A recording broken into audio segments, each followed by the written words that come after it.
ಪದ್ಮಶ್ರೀ ಪುರಸ್ಕೃತ ಮಾದಿಗ ಸಮಾಜಕ್ಕಾಗಿಯೇ ಜೀವನವನ್ನೇ ತ್ಯಾಗ ಮಾಡಿದಂತಹ ತ್ಯಾಗಮಯಿ ಮಂದಕೃಷ್ಣ ಮಾದಿಗ ಅವರ ಕುರಿತು ಬೀದರ್ನಲ್ಲಿ ಬಲಗೈ ಸಮುದಾಯ ಒಳ ಮೀಸಲಾತಿ ಹೋರಾಟದಲ್ಲಿ ಪ್ರಮೋದ್ ಶಿಂದೆ ಎನ್ನುವ ವ್ಯಕ್ತಿ ಅವಹೇಳನಕಾರಿ ಮಾತುಗಳನ್ನ ಆಡಿದ್ದು ಇದು ಖಂಡನೀಯ ಅರ್ಹವಾಗಿದೆ. ಇವರನ್ನ ಕೂಡಲೇ ಪೊಲೀಸರು ಸ್ವಯಂ ಪ್ರೇರಿತವಾಗಿ ದೂರನ್ನ ಸಲ್ಲಿಸಿಕೊಂಡು ಪ್ರಕರಣವನ್ನ ದಾಖಲಿಸಿಕೊಂಡು ಇವರಿಗೆ ಬಂಧಿಸಬೇಕು, ಇವರ ಮೇಲೆ ಕ್ರಮವನ್ನ ಜರುಗಿಸಬೇಕು ಎನ್ನುವ ಮಾತನ್ನ ಮಂದಕೃಷ್ಣ ಮಾದಿಗ ಅವರ ಜೊತೆಯಲ್ಲಿ ಅವರ ಮಾರ್ಗದರ್ಶನದಲ್ಲಿ ಹೆಗಲಿಗೆ ಹೆಗಲು ಕೊಟ್ಟು ಹೋರಾಟವನ್ನ ಮಾಡಿಕೊಂಡು ಬಂದಂತ ಫರ್ಡ್ಯಾನಿಸ್ ಹಿಪ್ಪುಳಗಾವ್ ಅವರು ಕೂಡಲೇ ಬಂಧಿಸಬೇಕು, ಪ್ರಕರಣವನ್ನ ದಾಖಲಿಸಬೇಕೆಂದು ಒತ್ತಾಯ ಮಾಡಿದ್ರು. ಒಂದು ವೇಳೆ ಪ್ರಕರಣವನ್ನ ದಾಖಲೆ ಮಾಡಿಕೊಳ್ಳದೆ ಇದ್ದ ಪಕ್ಷದಲ್ಲಿ ರಾಜಮಟ್ಟದ ಹೋರಾಟ ಆಗುವುದು. ಈಗಾಗಲೇ ಸುಮಾರು ಕರೆಗಳು ಬಂದಿದೆ, ರಾಜಮಟ್ಟದ ಕರೆಗಳು ಬಂದಿದೆ. ಬೀದರ್ಗೆ ಬರಬೇಕಾಗತ್ತೆ, ಬೀದರ್ನವರು ಏನು ಮಾಡ್ತಾ ಇದ್ದೀರಿ ಎನ್ನುವ ಮಾತುಗಳನ್ನು ರಾಜಮಟ್ಟದ ಮಾದಿಗ ಹೋರಾಟಗಾರರು ಹೇಳ್ತಾ ಇದ್ದಾರೆ. ಈ ಕೂಡಲೇ ಪೊಲೀಸ್ ವರಿಷ್ಠಾಧಿಕಾರಿಗಳು ಸ್ವಯಂ ಪ್ರೇರಣೆಯಾಗಿ ಪ್ರಕರಣವನ್ನು ದಾಖಲಿಸಿಕೊಂಡು ಅವರ ಮೇಲೆ ಕ್ರಮವನ್ನು ಜರುಗಿಸಬೇಕು, ಕಾನೂನು ಕ್ರಮವನ್ನು ಜರುಗಿಸಬೇಕು ಎಂದು ಫರ್ಡ್ಯಾನಿಸ್ ಹಿಪ್ಪುಳಗಾವ್ ಅವರು ಹೇಳಿದರು. ಅದೇ ರೀತಿಯಲ್ಲಿ ನಮ್ಮ ಬಲಗೈ ಸಮುದಾಯದ ಅಣ್ಣ ತಮ್ಮಂದಿರು ಇದೆಲ್ಲ ಒಳ ಮೀಸಲಾತಿ RSS ಮತ್ತು BJPಯ ಕುತಂತ್ರದಿಂದ ನಡೆದಿದೆ ಅಂತ ಹೇಳ್ತಾ ಇದ್ದಾರೆ. ಇದು ಎಲ್ಲ ಅವರ ಕಟ್ಟಕತೆ. RSSಗೂ ಒಳ ಮೀಸಲಾತಿಗೂ RSS BJPಗೂ ಯಾವುದೇ ಸಂಬಂಧ ಇಲ್ಲ. ಇದು ಪಕ್ಷಾತೀತವಾಗಿ ಮನೆ ಮಠ ಎಲ್ಲವನ್ನ ತೊರೆದು ಸಮಾಜಕ್ಕಾಗಿ ಹಗಲಿರುಳು ದುಡಿದುಕೊಂಡು ಬಂದಂತಹ, ಹಗಲಿರುಳು ಹೋರಾಟವನ್ನ ಮಾಡಿಕೊಂಡು ಬಂದಂತಹ ಮಂದಕೃಷ್ಣ ಮಾದಿಗ ಅವರಿಗೆ ಈ ರೀತಿ ಪದಗಳನ್ನ ಬಳಸುವುದು ಸರಿಯಲ್ಲ. ಇದು ಬಹಳ ಖಂಡನೀಯ ಮಾತಾಗಿದೆ ಎಂದು ಒಂದಿಷ್ಟು ವಿಷಯಗಳನ್ನ ಒಳ ಮೀಸಲಾತಿ ಕುರಿತು ಮತ್ತು ಸಂಪುಟ ಸಭೆಯ ಕುರಿತು ಒಂದಿಷ್ಟು ಮಾತುಗಳನ್ನ ಫರ್ಡ್ಯಾನಿಸ್ ಹಿಪ್ಪುಳಗಾವ್ ಅವರು ಹೇಳಿದ್ದಾರೆ. ಏನೆಲ್ಲ ಹೇಳಿದ್ರು ಅನ್ನೋದು ನೋಡೋಣ ಬನ್ನಿ. ರಾಷ್ಟ್ರೀಯ ಅಧ್ಯಕ್ಷರಲ್ಲದೇ ಪದ್ಮಶ್ರೀ ಪುರಸ್ಕರ್ತರಾಗಿರ್ತಕ್ಕಂಥ ಮಂದಕೃಷ್ಣ ಮಾದಿಗ ಒಂದು ಮಹಾನ್ ವ್ಯಕ್ತಿ ಅದರ. ಈ ದಕ್ಷಿಣ ಭಾರತದಲ್ಲೇ ಒಳ ಮೀಸಲಾತಿಗೋಸ್ಕರ ಸುಮಾರು 30-35 ವರ್ಷದ ಹೋರಾಟ ಮಾಡ್ಕೊತಾರೆ. ಅವ್ರ ಹೋರಾಟ ಮನೆ ಮಾರ್ಬಿಟ್ಟು ಯಾವುದೇ ಪಕ್ಷಾತೀತವಾಗಿಲ್ಲದೆ ಒಂದು ಸಮಾಜ, ಧ್ವನಿಯುಳ್ಳ ಸಮಾಜಕ್ಕೆ, ಯಾವ ಸಮಾಜಕ್ಕೆ ಅನ್ಯಾಯ ಆಗಿದೆ ಆ ಸಮಾಜ ಪರವಾಗಿ ಹೋರಾಟ ಮಾಡುವುದನ್ನು ಮನಗಂಡು ಈ ಭಾರತ ಸರ್ಕಾರ ಅವರನ್ನು ಪದ್ಮಶ್ರೀ ಅವಾರ್ಡ್ ನೀಡುತ್ತದೆ. ಅಂಥ ಮಹಾನ್ ವ್ಯಕ್ತಿಗೆ ಯಾರೊಬ್ಬರು ಪ್ರಮೋದ್ ಶಿಂದೆ ಅಂತೇಳಿ ನಿನ್ನ ಅವಹೇಳನಕಾರಿ ಮಾತಾಡಿರ್ತಾನೆ. ಅವ್ರ ಕಾಲಿನ ಧೂಳಿಗೂ ಸಮ ಇಲ್ಲವ. ಅವ್ರು 30-35 ವರ್ಷ ಹೋರಾಟ, ಅವ್ರು ಇಡೀ ಜೀವನೇ ಸಮಾಜಕ್ಕಾಗಿ ಮುಡುಪಾಗಿರ್ತಾರೆ ಅವರು. ಅಂಥವೀಗ ಅವಹೇಳನಕಾರಿ ಮಾತಾಡಿರ್ತಾನೆ. ಆದ್ದರಿಂದ ಪೊಲೀಸ್ ವರಿಷ್ಠಾಧಿಕಾರಿ ನಾನು ಮನವಿ ಮಾಡ್ತೀನಿ, ದಯವಿಟ್ಟು ಪದ್ಮಶ್ರೀ ಪುರಸ್ಕರ್ತರಾಗಿರ್ತಕ್ಕಂಥ ಒಂದು ಮಹಾನ್ ವ್ಯಕ್ತಿಗೆ ಇಂಥ ಪ್ರಮೋದ್ ಶಿಂದೆ ಅಂತಕ್ಕಂಥ ವ್ಯಕ್ತಿ ಅವಹೇಳನಕಾರಿ ಮಾತಾಡಬೇಕು. ತಾವೆಲ್ಲ ಸೋಷಿಯಲ್ ಮೀಡಿಯಾದಲ್ಲಿ ನೋಡಿರ್ತೀರಿ. ಕೂಡಲೇ ಆಮೇಲೆ ಪೊಲೀಸರು ಎಚ್ಚೆತ್ತುಕೊಂಡು ಸುಮೋಟೋ ಕೇಸ್ ಹಾಕಿ ದೇಶದ್ರೋಹಿ ಕೇಸ್ ಹಾಕಿ ಗಡಿಪಾರು ಮಾಡಬೇಕು. ಯಾಕಂದ್ರೆ ಮಂದಕೃಷ್ಣ ಮಾದಿಗವರು ಪದ್ಮಶ್ರೀ ಅವಾರ್ಡ್ ತೊಗೊಂಡಿರ್ತಕ್ಕಂಥವ್ರು. ಕೂಡಲೇ ಅವನನ್ನು ದೇಶದ್ರೋಹಿ ಕೇಸ್ ಹಾಕಿ ಗಡಿಪಾರು ಮಾಡಬೇಕು. ಈಗಾಗಲೇ ರಾಜ್ಯ ನಾಯಕರು ಬೆಳಗ್ಗೆಯಿಂದ ಸುಮಾರು 100 ಫೋನ್ ಮಾಡಿದ್ದಾರೆ ನಮಗೆ, ಏನು ಮಾಡ್ತಾಯಿದ್ರಿ ಏನಿಲ್ಲ, ಇಲ್ಲಾಂದರೆ ಇಡೀ ಬೆಂಗಳೂರು ಟೀಮಿಗೆ ಬೀದರ್ ಬಂದು ಮಾಡ್ತೀವಿ ಅಂತೇಳಿ ಫೋನ್ ಮಾಡಿದ್ದಾರೆ. ಅಲ್ಲ, ಅಂಥದ್ದೇನಲ್ಲ. ಇರ್ತಕ್ಕಂಥ ಪೊಲೀಸ್ ವರಿಷ್ಠಾಧಿಕಾರಿಗಳು, ಪೊಲೀಸರು ಆಗಾಗಲೇ ಗಮನಕ್ಕೆ ಬಂದಿದೆ. ನಮ್ಮನೇಗಿರ್ತಕ್ಕಂಥ ಇನ್ನೊಬ್ಬ ಸೋದರ ಆಲ್ರೆಡಿ ಕಂಪ್ಲೇಂಟ್ ಕೊಟ್ಟಿದ್ದಾರೆ ನ್ಯೂ ಟೌನಲ್ಲಿ. ಸಾಯಂಕಾಲ ತಾನು ನೋಡೋಣ, SP ಅವ್ರ ಗಮನಕ್ಕೆ ನಾವು ತರ್ತೀವಿ ಅಂತ ಹೇಳಿವಿ. ಕೂಡಲೇ ಅವ್ರ ಮೇಲೆ ಕೇಸಾಗಿ FR ಆಯ್ತಂದ್ರೆ ಸರಿ, ಇಲ್ಲಾಂದ್ರೆ ಮುಂದಿನ ಕ್ರಮ ತಗೊಂಡ್ರೆ ಉಗ್ರ ಹೋರಾಟ ಮಾಡ್ತೀವಿ ಅಂತ ಹೇಳಿದ್ರೆ ಅದಕ್ಕೆ ಒಂದಿನ ನಾನು ಅವ್ರಿಗೆ ವೇಟ್ ಮಾಡ್ರಿ ಅಂತ ಹೇಳಿದ್ವಿ.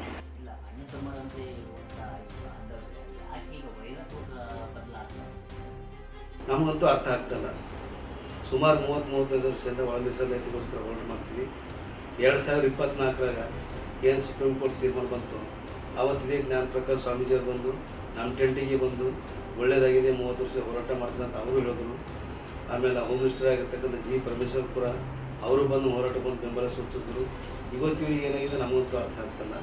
ಇವರೇ ಕೂಡ ಸದಸ್ಯ ಆಯೋಗ ವರ್ತನಿತ್ತು, ಅದು ಸರಿಯಿಲ್ಲ ಅಂತ ಹೇಳಿದ್ರು ಮಧುಸ್ವಾಮಿದು.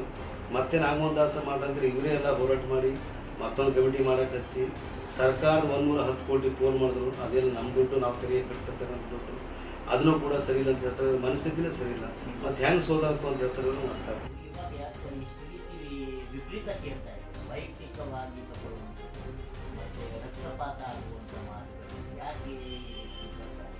ಒಳ ಮೀಸಲಾತಿಗೋಸ್ಕರ ಎದ್ದು ಹೋರಾಟ ಮಾಡ್ತಾರಲ್ಲ, 30 ವರ್ಷ ನಾವು ಮಾಡ್ಕೊತಾ ಬಂದ್ವಿ.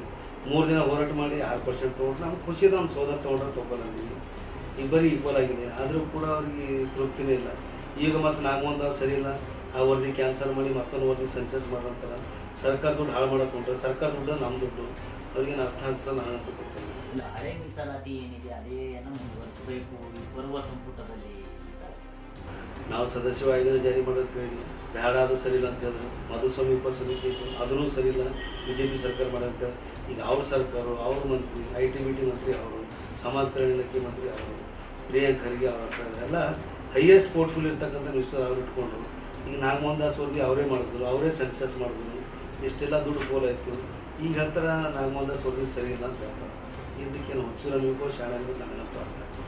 ಮತ್ತೊಬ್ಬರಲ್ಲಿ ಜಗಳ ಹಚ್ಚಿ ಮೂರನೇವರು ಏನಾದರೂ ಪಾಲ್ ಮಾಡ್ಕೋಬೇಕು, ಇದರಲ್ಲಿ ಗೆಲ್ಲಬೇಕು ಅನ್ನೋದನ್ನ ಪುನಃ ತಿಳಿಬೇಕಲ್ಲ ಇವ್ರು. ಮತ್ತಿಗೆ ಹೋದಾರಂತ ಇದ್ದೆ ನಾವೆಲ್ಲ, ಬರ್ತಾ ಬರ್ತಾ ದಾಯದಿಗಳಂತ ಕಚ್ಚಾಡ್ತಾ ಇದ್ವಿ ನಾವು. ಇವ್ರು ತಿಳಿಬೇಕಲ್ಲ, ಈಗ ನಾವು ಒಂದು ಜಾತಿಗೋಸ್ಕರ ಹೊರಟು ಮಾಡ್ತಾ ಇದ್ದೀವಿ. ಒಳ ಮೀಸಲಾತಿ ಅಂದರೆ ಎಲ್ಲರಿಗೂ ಕೂಡ ಸರಿ ಆಗ್ತದೆ ಅಂತ ತಿಳ್ಕೊಂಡು ಅದಕ್ಕೆ ಕಾನ್ಸಿರಾಮ್ ಸಾಹೇಬ್ರದ್ದು ಅದೇ ಕಾನ್ಸೆಪ್ಟ್ ಇತ್ತು, ಜಿಸ್ಕಾ ಸಂಖ್ಯೆ ಜಿತ್ನಿ ಭಾರಿ ಉಸ್ಕಾ ಉತ್ತರ ಭಾಗಿದ್ದಾರೆ ಅಂತ. ಡಾಕ್ಟರ್ ಬಾಬಾ ಸಾಹೇಬ್ ಅವ್ರು ಕಂಡಿರ್ತ ಕನಸು ಕೂಡ ಅದೇ ಇತ್ತು. ಇವರು ಅದಕ್ಕೆ ವಿರುದ್ಧ ಮಾಡ್ತಾರೆ ಅಂದರೆ ಬಾಬಾ ಸಾಹೇಬ್ ಅನ್ವಯಗಳೆಲ್ಲ ಅಂತೀನಿ, ಸಂವಿಧಾನದಲ್ಲಿ ಹೇಳಿದಿಲ್ಲ ಒಳ ಮೀಸಲಾತಿ ಅಂತ. ಇದು ಎಲ್ಲ ಇಟ್ಕೊಂಡು ಇವತ್ತು ನೀವು ವಿರೋಧ ಮಾಡ್ತೀವಲ್ಲ, ಇದರಿಂದ ಯಾವ್ದು ರಾಜಕೀಯ ಕೈ ಹೊಡೋದು ನಮ್ಮಂತೂ ಗೊತ್ತಾಗ್ತದೆ. ಎಲ್ಲೋ ಒಂದು ಕಡೆ ನಮ್ಮಲ್ಲಿ ಕಿತ್ತಾಡಿಸಲು ಹಚ್ಚಿ RSS ಕಿತ್ತಾಡ ಹಚ್ತಾ ಇದೆ. ಇದರಿಂದ RSS ಬೆನಿಫಿಟ್ ತಗೊಳ್ತಾ ಇದೆ, BJP ಪರ್ಸನ್ಗಳೆಲ್ಲ ಬೆನಿಫಿಟ್ ತಗೊಳ್ತಾ ಇದೆ. ಮಾದಿಗ ಮತ್ತು ಬಲಗೈ ಎಡಗೈಗೆ ಜಗಳ ಹಚ್ಚಿ BJP ಇದರಲ್ಲಿ ಮುಂದೆ ಕೈ ಜಾಲಿಸ್ತಾ ಇದೆ. 35 ವರ್ಷದಿಂದ ಹೋರಾಟ ಮಾಡ್ತಾ ಇದ್ವಿ. ಅವತ್ತು ಯಾವ BJP ಇತ್ತು, ಅವತ್ತು ಯಾವ RSS ಇತ್ತು. ಮಂದಾರ ಕೃಷ್ಣ ಅನ್ನೋ ಕಾನ್ಸೆಪ್ಟ್ ಏನಿತ್ತು ಅಂತ, ನೀವು ಸ್ವಲ್ಪ 70-75 ವರ್ಷ ಇತ್ತು, ಸ್ವಲ್ಪ ಜಾಸ್ತಿ ಉಂಡ್ರಿ, ನಿಮ್ಮ ಹೊಟ್ಟೆ ತುಂಬಿದ, ಸ್ವಲ್ಪ ವೇಟ್ ಮಾಡಿರಿ, ಇವ್ರು ಹಸ್ದಾಗ ಊಟ ಮಾಡಲಿ ಅಂತ ಹೇಳ್ತಾರೆ. ಅದೇ ಒಂದೇ ಕಾನ್ಸೆಪ್ಟ್ ಇಟ್ಕೊಂಡು ಎಲ್ಲ ಆಯೋಗಗಳು ಕೂಡ ಅದೇ ಹೇಳೋದು. ಆದರೆ ಆ ಆಯೋಗ ಮಾಡಿದ ತಕ್ಷಣ ಅದು ಸರಿ ಇಲ್ಲ, ಮತ್ತೊಂದು ಆಯೋಗ ಮಾಡಿ ಅದು ಮಾಡಿದ ತಕ್ಷಣ ಅದು ಸರಿ ಇಲ್ಲ. ಅದು ಏನು ಉದ್ದೇಶ ನಂಗೆ ಅರ್ಥ ಆಗ್ತಾರೆ. ಇವರೇ ಎಲ್ಲ ಇಲ್ಲಿರ್ತಕ್ಕಂಥ ಮುಖಂಡರು ನಮ್ಗೆ ಸಪೋರ್ಟ್ ಮಾಡೋದು, ರಾಜ್ಯ ನಾಯಕರೆಲ್ಲ ಸಪೋರ್ಟ್ ಮಾಡೋದು, ಎಲ್ಲರೂ ಒಳ ಮೀಸಲಾತಿ ಪರವಾಗಿ ಇದ್ದರು. ಈಗೆಲ್ಲ ಆದಮೇಲೆ DSSನವರೆಲ್ಲ ನಮ್ಮ ಜೊತೆನೇ ಇದ್ದರು, ಸಂಘಟನೆಗೆ ಮೆಂಬರ್ ಕೊಟ್ಟರು. ಸ್ವಾಮಿ ಜ್ಞಾನ ಪ್ರಕಾಶ್ ಸ್ವಾಮಿ ಟೆಂಟಿಗೆ ಬಂದರು ಬಿಡಪ್ಪ, ಒಳ ಮೀಸಲಾತಿಗೆ ಒಳ್ಳೇದಾಯ್ತು, ಬಾಬಾ ಸಾಹೇಬ್ ಕಂಡಿರ್ತಕ್ಕಂಥ ಕನಸು ನನಸಾಯ್ತು, ಕಟ್ಟ ಕಡೆ ಸಮಾಜ ಕೂಡ ನ್ಯಾಯ ಹೋಯ್ತು ಅಂತ ಹೇಳಿದ್ರು. ಇವತ್ತು ಕೂಡ ಏನಾಗಿದೆ ನಮ್ಗೆ ಅರ್ಥ ಆಗ್ತದೆ. ನಾಳೆ ದಿವಸ ಮತ್ತೆ ಅವರು ಪ್ರತಿಭಟನೆ ಫ್ರೀಡಂ ಪಾರ್ಕಲ್ಲಿ ಇಟ್ಟಿದ್ದಾರೆ, ರಾಜ್ಯದಂತ ಕರೆಯನ್ನು ಕೊಟ್ಟಿದ್ದಾರೆ. ಇದಕ್ಕೇನಾದರೂ ಸರ್ಕಾರ ತೆಗೆದುಕೊಳ್ಳುತ್ತದೆ, ಮುಂದಿನ ನಡೆಯಲು ಮುಂದಿನ ಆಗ್ತದೆ. ಮತ್ತೆ ಈಗ ಅವ್ರು ಮಾಡಿದ್ಮೇಲೆ ಮತ್ತೆ ಇಡೀ ಕರ್ನಾಟಕ ಬಂದ್ ಮಾಡ್ಬೇಕಾಗ್ತದೆ. ಎಷ್ಟು ದಿನ ಗೋಳಾಡೋದು, ಎಷ್ಟು ದಿನ 30 ವರ್ಷ ನಾವು ಮಾಡ್ತಾ ಇದ್ದೀವಿ.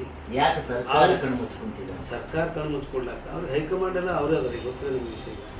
ಮಲ್ಲಿಕಾರ್ಜುನ್ ಖರ್ಗೆ ಅವ್ರು ಅದಾರೆ ಹೈಕಮಾಂಡ್, ಅವ್ರು ಹೇಳ್ದಂಗೆ ಇವ್ರು ಕೇಳ್ತಾರೆ. ಸಿದ್ದರಾಮಯ್ಯ ಮಲ್ಲಿಕಾರ್ಜುನ್ ಖರ್ಗೆ ಅವ್ರು ಹೇಳ್ತಾರೆ ಒಳ ಮೀಸಲಾತಿ ಅನ್ನೋದು ಒಂದು ಬೆಂಕಿ ಹಚ್ಚುವ ಕೆಲಸ ಅಂತ ಹೇಳ್ತಾರೆ. ಈಗ ಅಂತರ್ಬಲಿ ಅಂಥ ಮನಸ್ಥಿತಿ ಇದೆ ಅಂದ್ರೆ ಹೆಂಗೆ ಆಗ್ತದೆ? ಅವ್ರು ಹೈಕಮಾಂಡ್ ಅದಾರೆ, AICC ಅಧ್ಯಕ್ಷರು ಅದಾರೆ. ಸಿದ್ದರಾಮಯ್ಯ ಎಲ್ಲೋ ಮಾಡ್ಬೇಕಾದ ಮನಸ್ಥಿತಿ ಇರ್ಬೋದು, ಬಟ್ ಅವ್ರು ಕೈ ಕಟ್ಟಾಕ್ಲತ್ತಾರೆ. ಅಂದ್ರೆ ಇದಕ್ಕೆ ಮೂಲ ರುಕಾವಟ್ AICC ಅಧ್ಯಕ್ಷರು ಮಲ್ಲಿಕಾರ್ಜುನ ಖರ್ಗೆ ನೇರವಾಗಿ ಹೇಳ್ತಾರೆ. ಅವ್ರ ಮನಸ್ಸು ಮಾಡಿದ್ರೆ 2 ನಿಮಿಷ ಅಲ್ಲಿ ಆಂಧ್ರ ತೆಲಂಗಾಣದ ಇರ್ತಕ್ಕಂಥ CMಗಳು ಇಮಿಡಿಯೇಟಾಗಿ ಸುಪ್ರೀಂ ಕೋರ್ಟ್ ತೀರ್ಪು ಬಂದ ತಕ್ಷಣ ಸ್ವಾಗತ ಮಾಡಿದ್ರು, ಮೀಸಲಾತಿ ಜಾರಿ ಮಾಡಿದ್ರು. ಈಗ ಪೋಸ್ಟ್ನು ಕಾನ್ಫರ್ಮ್ ಮಾಡಿದ್ರೆ ಪೋಸ್ಟ್ನು ತಗೊಂಡ್ತಾರೆ. ಆಂಧ್ರ ಪ್ರದೇಶದಾಗ ನಮಗೆಲ್ಲರಿಗೂ ಕಡಿಮೆ ಸಿಕ್ಕ್ಯದ, ನಮ್ಮ ಸೋದರ ಇರ್ತಕ್ಕಂಥ ಹೊರಗೆ ಜಾಸ್ತಿ ಸಿಕ್ಕ್ಯದ. ಆದ್ರೆ ನಾವು ಎಂದೂ ಮನಸ್ತಾಪ ಮಾಡಲ್ಲ. ಅವ್ರ ಜನಸಂಖ್ಯೆ ಹೆಚ್ಚದ, ಅವ್ರಿಗೆ 8%, 6% ಕೊಟ್ಟರು, ನಮ್ಗೆ 2% ಕೊಟ್ಟರು, ನಾವು ಖುಷಿ ಇತ್ತು. ತೆಲಂಗಾಣದಾಗ ನಾವು ಹೆಚ್ಚಿದ್ರೆ 9% ಅದ, ಅವ್ರಿಗೆ 2%, 3% ಅವ್ರಿಗೆ ಅದ. ಅವ್ರ ಜನಸಂಖ್ಯೆ ಅವ್ರಿಗೆ ಹೋಗ್ಯದ. ಬಟ್ ಅವ್ರಿಗೆ ಹೆಚ್ಚಾದ ಕಮ್ಮ ನಾವು ತೆರಿಗೆ ಗಿಡಿಸ್ಕೊಂಡಿಲ್ಲ. ಸರ್ಕಾರ ಏನು ತೀರ್ಮಾನ ತೊಗೊಂಡು, ಆಯೋಗಗಳು ಏನು ತೀರ್ಮಾನ ತೊಗೊಂಡು ಅದಕ್ಕೆ ಬದ್ಧವಾಗಿದ್ದೀವಿ. ಈಗ ಯಾವ್ದು ಜಾಸ್ತಿ ಬಂದ್ರೆ ಸರಿ ಅಂತಾರೆ, ಕಮ್ಮಿ ಬಂದ್ರೆ ಆಯೋಗ ಸರಿ ಅಂತಾರೆ. 2,50,000ಕ್ಕೂ ಅಧಿಕ ಜನ ಮಾದಿಗರು ಕ್ರಿಶ್ಚಿಯನ್ ಆಗಿ ಕನ್ವರ್ಟ್ ಆಗಿದ್ದಾರೆ. ಎಲ್ಲರೂ ಕ್ರಿಶ್ಚಿಯನ್ ಆಗಿ ಕನ್ವರ್ಟ್ ಆಗಿದ್ದಾರೆ. ಕ್ರಿಶ್ಚಿಯನ್ ಸೆನ್ಸಸ್ ಮಾಡಬೇಕು, ಮಾದಿಗರು ಎಷ್ಟು ಅನ್ನೋದು ಪರ್ಟಿಕ್ಯುಲರ್ ಆಗಿ ಸರ್ಕಾರ ತನಿಖೆ ಮಾಡಿದ್ದು ವರದಿ ಮಂಡನೆ ಮಾಡಬೇಕು. ನಾಗಮೋಹನ್ ದಾಸ್ ಅವ್ರದ್ದು ಮಾದಿಗ ಸೆನ್ಸಸ್ ಮಾಡಿಲ್ಲ, ಕ್ರಿಶ್ಚಿಯನ್ ಸೆನ್ಸಸ್ ಮಾಡಿಲ್ಲ. SC ಇದ್ರು ಅಷ್ಟೇ ಹೋಗಿ ಮನೆಗೆ ಕೇಳ್ಕೊಂಡ್ರು ವಾಪಸ್ ಬಂದರು ಅಷ್ಟೇ. ಅವ್ರು ಯಾರು ಹೇಳ್ತಾರೆ ಮಾದಿಗರೆಲ್ಲ ಕ್ರಿಶ್ಚಿಯನ್ ಆಗ್ಯಾರ ಅಂತೇಳಿ. ಹೊಳೆಯರು ಕ್ರಿಶ್ಚಿಯನ್ ಆಗಿಲ್ಲ, ಎಷ್ಟು ಜನ ಕ್ರಿಶ್ಚಿಯನ್ ಆಗಿರೋ ಹೊಳೆಯರು. ಅದಕ್ಕೆ ಇವತ್ತು ಯಾವುದೋ ನೋಡಿದ್ರೆ ನಾನು ಯಾವುದೋ ಒಂದು ಕೋರ್ಟ್, ಹೈಕೋರ್ಟು ಲಕ್ನೋನ ಯಾವುದೋ ಕೋರ್ಟಲ್ಲಿ ಮನುಷ್ಯ ಹುಟ್ಟಿನ ಜಾತಿ ಸಂಬಂಧಪಟ್ಟ ಧರ್ಮದ ಸಂಬಂಧ ಇಲ್ಲ ಅಂತ. ಆ ಮದುವೆ ಮಾಡ್ಕೊಂಡು ಯಾವುದೋ ಧರ್ಮ ಇರ್ಬೋದು, ಆಮೇಲೆ ಮತ್ತೊಂದು ಧರ್ಮಕ್ಕೆ ಕನ್ವರ್ಟ್ ಇರ್ಬೋದು. ಬಟ್ ಅವು ಯಾವ ಜಾತಿ ಹುಡ್ತಾನೆ ಆ ಜಾತಿ ಕನ್ಸಿಡರ್ ಮಾಡ್ತೀನಿ ಹೇಳ್ತಾನೆ. ಜಾತಿಗೆ ಧರ್ಮಕ್ಕೆ ತಂದು ಯಾಕೆ ಹೋಲಿಸ್ತಾರೆ? ಹೊಳೆಯರು ಕ್ರಿಶ್ಚಿಯನ್ ಆಗಿಲ್ಲ, ಆಂಧ್ರಕ್ಕೆ ಆಗ್ಯಾರ, ಕರ್ನಾಟಕದಾಗ ಆಗ್ಯಾರ, ಮಹಾರಾಷ್ಟ್ರದಾಗ ಆಗ್ಯಾರ. ಈಗ ನಮ್ಮ ಒಮ್ಮರು ಇಬ್ಬರು ಹೆಂಡ್ರು ಕೂಡ ಹೊಡೆಯಲ್ಲ, ಅವ್ರಿಗೆ ಕ್ರಿಶ್ಚಿಯನ್. ಇಲ್ಲ ನನ್ನ ಇಚ್ಛೆ ಇದೆ.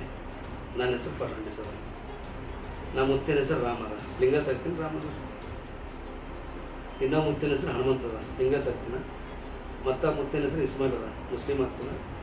ಮತ್ತು ಮುತ್ತಿನ ಹೆಸರು ಫಕೀರ್ ಅದ, ಮುಸ್ಲಿಮ್ ಆಗ್ತೀನ. ಜಾತಿಗೆ ಹೆಸರು ಸಂಬಂಧ ಇಲ್ಲ. ನಾನು ಸ್ವಇಚ್ಛೆ ಅದ. ನಾವು ಓಡಾಡಿನೂ ಹೋಗ್ತೀವಿ. ಮೊನ್ನೆ ಇದಕ್ಕೆ ಅದು ಬೆನ್ಕೆರೆಯಲ್ಲಿ ಭವಾನಿ ಮಾತಾವನ್ನು ಹಿಡಿತೀವಿ, ಚರ್ಚಿಗೂ ಹೋಗ್ತೀವಿ. ನಮ್ಗೆ ಎಲ್ಲಿ ಸರಿ ಅನಿಸ್ತೋ ಹೋಗ್ತೀವಿ. ನಾವು ಹಿಂದತ್ತಲ್ಲೇ ಹೋಗ್ಬೇಕಂತ ಎಲ್ಲರೂ ಸಂವಿಧಾನದ ಬರೋದಿಲ್ಲ, ನಿರ್ಬಂಧ ಅದ. ನನ್ನ ಮೂಲ ಜಾತಿ ಮಾದಿಗ ಅದ, ಹುಟ್ಟಿನ ಜಾತಿಗೆ ನನ್ನ ಮೂಲ ಜಾತಿ ಮಾದಿಗ ಅದ. ಮುಂಜಾನೆ ಹನುಮಂದಿರಿಗೆ ಹೋಗ್ತೀನಿ, ಮಧ್ಯಾಹ್ನ ಗೋಡೋಡಿಗೆ ಹೋಗ್ತೀನಿ, ಸಾಯಂಕಾಲ ಚರ್ಚಿಗೆ ಹೋಗ್ತೀನಿ. ನನಗೇನು ಮನಸ್ಸಿಗೆ ನೆಮ್ಮದಿ ಅನ್ನಿಸ್ತಾರೆ ಹೋಗ್ತೀನಿ ನಾನು. ಅಂದರೆ ಜಾತಿಗೂ ಈ ಸಮುದಾಯಕ್ಕೂ ಏನು? ಜಾತಿಗೂ ಧರ್ಮಕ್ಕೂ ಸಂಬಂಧ ಇಲ್ಲ. ಹೋರಾಟ ಮಾಡಿರ್ತಕ್ಕಂಥ ಮುಖಂಡರು ಮನವಿ ಮಾಡ್ತೀನಿ. ಅವರೆಲ್ಲ ಬುದ್ಧಿಜೀವಿಗಳನ್ನ ತಿಳ್ಕೊಂಡಿದ್ದೆ ನಾನು. ಸುಮಾರು 35 ವರ್ಷದಿಂದ ನಾವು ಹೋರಾಟ ಮಾಡ್ತಾ ಇದ್ದೀವಿ. ಎಷ್ಟೋ ಜನ ನಮ್ಮ ಪ್ರಾಣ ಕಳ್ಕೊಂಡ್ರ, ಎಷ್ಟೋ ಜನ ಕೈ ಮಾಡ್ಕೊಂಡ್ರ, ಕಾಲು ಮಾಡ್ಕೊಂಡ್ರ, ರೌಡಿ ಸೀಟ್ಗಳಾಗಿವೆ, ಕೇಸ್ಗಳಾಗಿವೆ. ಇವತ್ತು ಹುಡುಗರು ಕೂಡ ಕರ್ನಾಟಕ ರಾಜ್ಯದಲ್ಲಿ ನೌಕರಿಯಲ್ಲಿ ಕೋಟಿಗಟ್ಟಲೆ ಇಷ್ಟೆಲ್ಲ ಮಾಡ್ತಾ ಇದ್ರು ಕೂಡ ನೀವು ಕೆಟ್ಟ ಮನಸ್ಥಿತಿ ಇಟ್ಕೊಂಡು 30 ವರ್ಷದ ನಮ್ಮ ಸೋದರನ ಬಾಯಿ ಹೇಳ್ತೀನಿ. ಸೋದರ ಹೋರಾಟ ಮಾಡ್ತಾರಪ್ಪ, ಯಾರ್ದಾರು ಹಂಚಿಕೆ ಇರುತ್ತಾ. ಒಂದು ಮನೆ 4 ಅಣ್ಣತಂಬರಿದ್ರು ಅವ್ರು ಹಂಚ್ಕೊತಾರೆ. ಹುಡ್ತಾ ಅಣ್ಣತಂಬರು ಬೆಳೀತಾ ಭಾಗದಿ ಅಂತೇಳಿ ಬೀದರ್ ಭಾಷೆದಾಗ ಹೇಳ್ತಾರೆ. ಅಣ್ಣತಂಬರು ಇದ್ರೂ ಕೂಡ ಮುಂದೆ ಹಂಚಿಕೆ ಆಗಲೇಬೇಕು. ಅವ್ರು ಇಬ್ಬರಿದ್ರು ಹಂಚಿಕೆ ಇರಬೇಕು, 4 ಇದ್ರೂ ಹಂಚಿಕೆ ಇರಬೇಕು. ಅವ್ರಿಗೆ ಅನುಗುಣವಾಗಿ ಅವ್ರಿಗೆ ಪಾಲು ಬರ್ತವೆ. ನಮಗೂ ಅದೇ ಕಾನ್ಸೆಪ್ಟ್ ಇದೆ. ನಮ್ಮದು ಅದೇ ಕಾನ್ಸೆಪ್ಟ್ ಮೇಲೆ ಬಾಬಾ ಸಾಹೇಬ್ ಹೇಳಿದ್ರೆ ಗೊತ್ತು, ಮೀಸಲಾತಿ ಜನಸಂಖ್ಯೆ ಯಾವ ರೀತಿ ಹೆಚ್ಚಾಗ್ತದೆ ಅತಿ ಮೀಸಲಾತಿ ಹೆಚ್ಚಾಗ್ತದೆ ಅಂತ ಹೇಳಿದ್ರು. ಅದರ ಪ್ರಕಾರ ಇವತ್ತು ಇಂಟರ್ನಲ್ ರಿಸರ್ವೇಷನ್ ನಮ್ಮ ಒಬ್ಬರಿಗೆ ಬರ್ತಲ್ಲ, ಬರೀ ಮಾದಿರಿಗೆ ಹೆಲ್ಪ್ ಆಗ್ತಲ್ಲ, ಎಲ್ಲ ಜಾತಿಗೂ ಹೆಲ್ಪ್ ಆಗ್ತದೆ. 101 ಜಾತಿಗೆ ಹೆಲ್ಪ್ ಆಗ್ತದೆ. ಒಳ ಮೀಸಲಾತಿ ಆಗ್ತದೆ.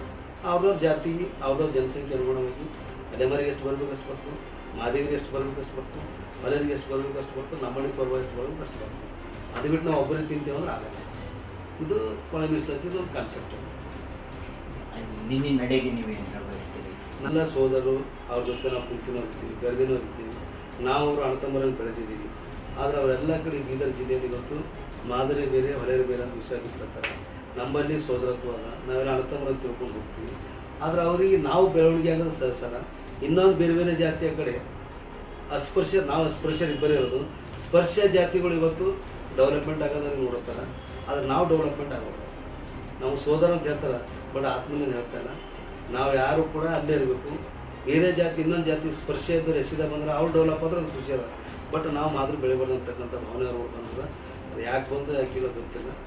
ನಾವು ಜಾಗೃತ ಆಗಬೇಕಂತ ಜಿಲ್ಲೆ. ಈ ಸಂಪುಟ ಸಚಿವ ಸಭೆ ಏನಿದೆಯಲ್ಲ 27ಕ್ಕೆ, ಅದಕ್ಕೆ ಏನನ್ನ 27ನೇ ತಾರೀಕುವರೆಗೆ CM ಅವರು ರಾಷ್ಟ್ರೀಯ ಅಧ್ಯಕ್ಷರಾಗಿರ್ತಕ್ಕಂಥ ಪದ್ಮಶ್ರೀ ಪುರಸ್ಕರ್ತರಾಗಿರ್ತಕ್ಕಂಥ ಮಂದಾಕೃಷ್ಣ ಮಾದಿಗರು ಬಂದರು. ಸುಮಾರು 30,000 ರಿಂದ 40,000 ಜನ ಸೇರಿತ್ತು. 40,000 ಜನ ಸೇರಿತ್ತು. ಅವತ್ತು ಮುಖ್ಯಮಂತ್ರಿಯವರು ಕರೆಸಿ ಭಾಷೆ ಕೊಟ್ಟಿದ್ದಾರೆ. ಈ ಭಾಷೆ ಸುಳ್ಳಾಗಲ್ಲ ಅಂತ ಹೇಳಿದ್ದಾರೆ. 27ನೇ ಥರ ಕಾರ್ ನೋಡ್ರಿ 100% ಒಳ ಮೀಸಲಾತಿ ಜಾರಿ ಮಾಡ್ತೀನಿ ಅಂತ ವಿಶ್ವಾಸ ಕೊಟ್ಟಿದ್ದಾರೆ. ಅವರೇ ಮಸೂದೆ ಅಂಗೀಕರಿಸಿದ್ದಾರೆ ಬೆಳಗಾವಿ ಅಧಿವೇಶನದಾಗ. ಅದೇ ಮಸೂದೆ ಪಾಸ್ ಮಾಡ್ಕೊಂಡು ಬಿಲ್ ಪಾಸ್ ಮಾಡಿಕೊಂಡು ಗವರ್ನರ್ ಹತ್ರ ಕಳಿಸಿದ್ದಾರೆ. ಗವರ್ನರ್ ಅಂಕಿತನಾಮ ಆಗಿಲ್ಲ. 56,432 ಹುದ್ದೆಗಳು ತರತುರಲ್ಲಿ ಭರ್ತಿ ಮಾಡ್ಕೋಸ್ಕರ ಅದು ಹುಬ್ಬಳ್ಳಿ ಧಾರವಾಡಲ್ಲಿ ನಿರುದ್ಯೋಗಿ ವಿದ್ಯೆಗಳು ಹೋರಾಟ ಮಾಡೋ ಸಲುವಾಗಿ ಗೆಜೆಟ್ ನೋಟಿಫಿಕೇಶನ್ ಮಾಡ್ರಿ ಅಂತ ಹೇಳಿದರು. ಆದರೆ ನಾವು ಹೋರಾಟ ಮಾಡಿದ್ರೆ ಮುಖ್ಯಮಂತ್ರಿಯವರು ಸರ್ಕಾರದ ಮುಖ್ಯ ಕಾರ್ಯದರ್ಶಿಗೆ ಕರೆಸಿ ಎಲ್ಲ ಹುದ್ದೆಗಳು ಇಮಿಡಿಯೇಟ್ ರದ್ದು ಮಾಡಿಸಿದ್ದಾರೆ. ನಮ್ಮ ಮುಜರಾಯಿ ಕರೆಸಿದ್ದಾರೆ. ಅದಕ್ಕೆ ಒಬ್ಬರು ಹೇಳಿದ ಮೇಲೆ ನೀವು ನಂಬಲೇಬೇಕು. ಆಮೇಲೆ ಟೆಂಟಿಗೆ ಸುಮಾರು ಇಲ್ಲ ಅರ್ಧ ಡಜನ್ ಮಂತ್ರಿಗಳು ಬಂದರು.